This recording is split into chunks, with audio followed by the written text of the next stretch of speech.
បង្កត់ចំនួនត្រឹមខ្ទង់លាន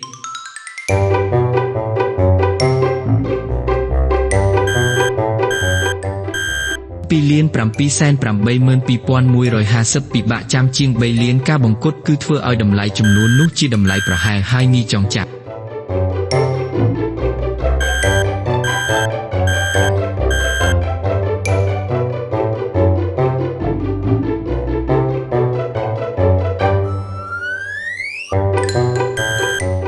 2លាន782,150 នៅជិត3លានជាង2លានដូចនេះត្រូវបង្កត់ឡើងទៅ3លាន2លាន782,150 បង្កត់ត្រឹមខ្ទង់លានគឺ3លាន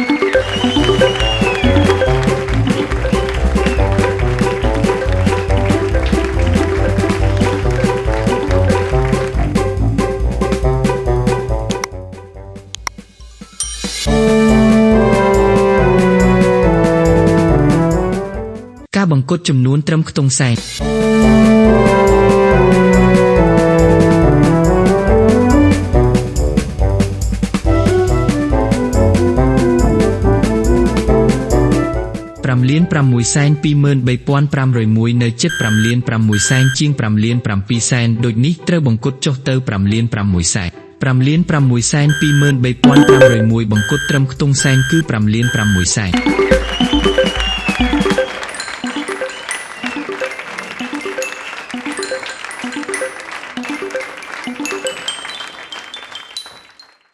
ដើម្បីបង្កត់ចំនួនត្រូវមើលខ្ទង់ខាងស្តាំបន្ទាប់ដែលត្រូវបង្កត់មួយបើខ្ទង់នោះមានលេខ0 1 2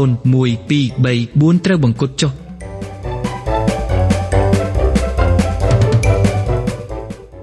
បើខ្ទង់នោះមានលេខ5 5 1 7 8 9ត្រូវបង្កត់ឡើង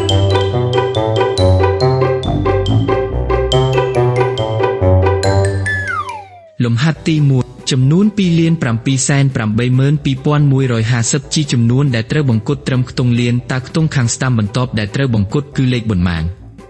ចូលគូសចម្លើយត្រឹមត្រូវតើហេតុអ្វីបានជាចំនួន2,782,150 ត្រូវបង្កត់ឡើងទៅ3លាន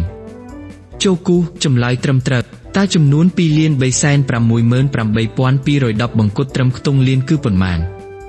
ចូលគូសចម្លើយត្រឹមត្រូវតើចំនួន6,871,955 បង្កត់ត្រឹមខ្ទង់សែនគឺប៉ុន្មាន